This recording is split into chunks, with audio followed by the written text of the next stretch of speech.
Welcome to this episode of Coffee with Cornell.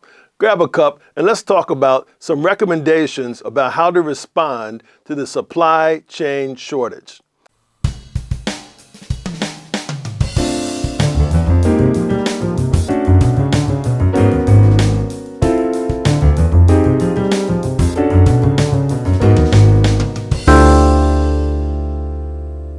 So you've all heard on TV and all the news media, etc., about the supply chain impact, right?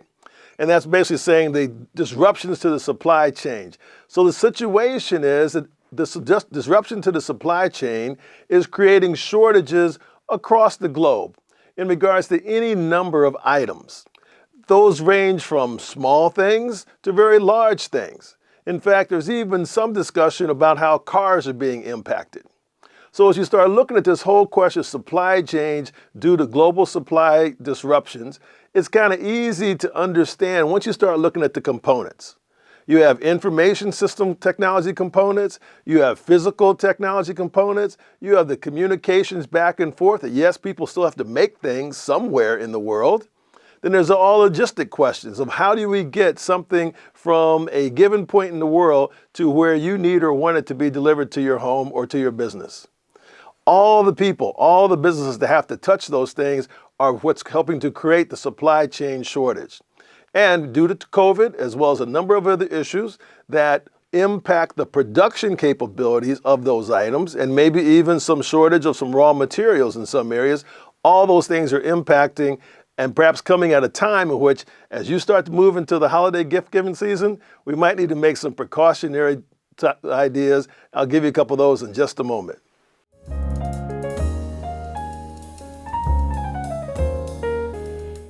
Let me share with you some of the concerns associated with supply chain shortages. Those concerns range from, something as simple as you didn't get a chance to get the television you wanted, or it's being delayed. I have a friend who's in the remodeling business, and he said that some of his clients have had to wait 18 weeks in order to get components of the remodeling just because it wasn't available. And perhaps they were only told that it wasn't available a week before it was originally supposed to be delivered. How about that? They're recommending on TV that you hear a lot of times, people are saying, if you have concerns about different elements of what you might want to be buying for the gift-giving holiday season, you might want to order it now. Now, that's a two-edged sword, right? One, that means that retailers are going to be able to sell you things earlier, but also make sure that you're going to be able to get some of the things you want. Because certainly, as we all know, sometimes during the holiday gift season, you go later into the year, and to the season, you can't find everything on the shelf you might want in the condition you want it in, right? All those are concerns that are impact us in some kind of way. I also heard that one of the major truck manufacturers were stopping production in one of their plants based upon them not being able to get a number of the microchips necessary to produce the trucks.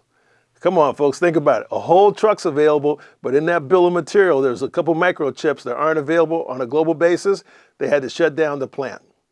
Those are a number of serious concerns. I'm sure businesses are figuring out ways to respond to the supply chain shortages on a macro level. But let's talk about some of the things you might be able to do with your organization and your world on a micro level in order to help to deal with supply chain issues.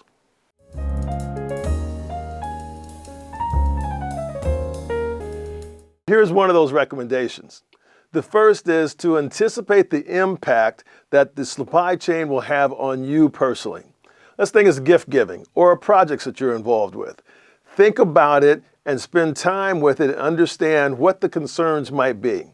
Is there a possibility of a substitution? Can you delay? Can you move something ahead of the schedule and move something further back in order to accommodate the time difference that you can't get that product or key component?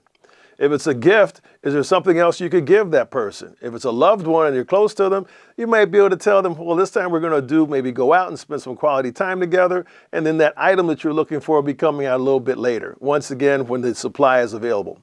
So that question is there, anticipate the impact on you.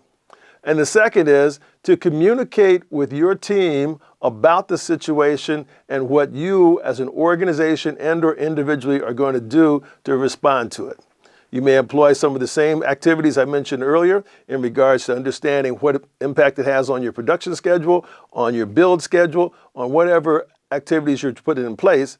to make modifications, move other things up in time, or make the adjustments that will allow you to continue to move relatively smoothly. If you're interested in more recommendations on how to respond to shortages of supply or capabilities, give us a call or contact us at the descriptive information below.